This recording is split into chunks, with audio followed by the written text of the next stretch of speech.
Now hear Numbers chapter 8, verse 17. For all the consecrated firstborn of the covenant children of Israel are mine, both man and animal. On the day that I killed every firstborn in the covenant inheritance land of Egypt, I consecrated them for myself. This is the bedrock. The Father says, they are mine. The claim was established at Passover, when the firstborn of Egypt died and the firstborn of Israel were spared by blood on the doorposts. The first to emerge from death belongs irrevocably to the Father. If the shroud wrapped the body of the Passover lamb, then that body is the Father's consecrated possession by right of deliverance. Ezekiel chapter 44, verse 29 deepens this. I am their priestly possession. They will eat the grain offering, and the sin offering, and the trespass offering, and every first fruit in Israel will be theirs. The first fruits are given to the priests, binding 3 offerings to the first fruit: grain, sin, and trespass. If the shroud represents the body of the Messiah, that body embodies all 3. The grain, the body broken as bread.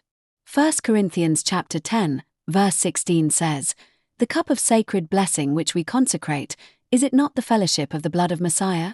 The sin offering, the body bearing the transgression. The trespass offering, the body paying the debt. The first fruits body is the complete offering, satisfying every category. Then 2 Corinthians chapter 3, verse 10 speaks the most direct word to the question of the glorified state. For even what was made glorious had no glory in this respect, by reason of the glory that transcends. A glory so surpassing it renders the former glory as nothing.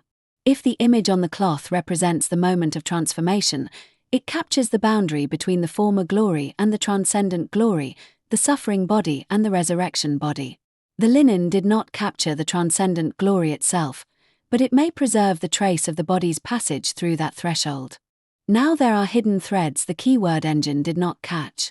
In Esther chapter 8, verse 15, Mordecai went out from the sacred presence of the king in royal apparel of blue and white, and with a great crown of gold, and with a garment of fine linen and purple. Fine linen, the same material as the shroud. Mordecai emerged glorified after a sentence of death was reversed. In Mark chapter 14, verse 15, he will show you a large upper room furnished and prepared. There make ready for us. The upper room where the Passover meal was prepared, the meal whose bread became the body and whose cup became the blood. The body prepared in that room emerged from death clothed in linen. The shroud is the linen that witnessed that emergence. In John chapter 13, verse 5, he poured water into a basin, and began to wash the disciples' feet, and to wipe them with the towel with which he was girded. The Master girded himself with a towel, and the shroud is itself a large linen cloth that wrapped the body. 1 John chapter 2, verse 27 says, the anointing that you have received from him abides in you. What was applied to the first fruits body did not disappear. It transferred, endured, left its trace. The shroud would be the surface that received that transfer. Enoch chapter 108, verse 5 asks, what is this shining thing? That angelic question is the question of the shroud itself. If the image on the cloth was formed by a burst of radiant energy at the moment of resurrection, then the shining thing is the glorified body in the act of transformation. The shroud does not show a corpse. It shows, if it is authentic, the moment a body became a shining thing. Joshua chapter 4, verse 9 says, Joshua set up 12 stones in the middle of Jordan, in the place where the feet of the priests that carried the Ark of the Covenant stood, and they are there to this day. Joshua, the same name as the Messiah in this corpus, placed stones as a memorial of crossing over from death to life. The shroud functions as the same kind of memorial, a physical trace left at the moment of crossing over. As the stones witnessed the ark's passage through Jordan, the shroud would witness the body's passage through death. Psalms chapter 29, verse 8 says, the voice of YHWH shakes the wilderness.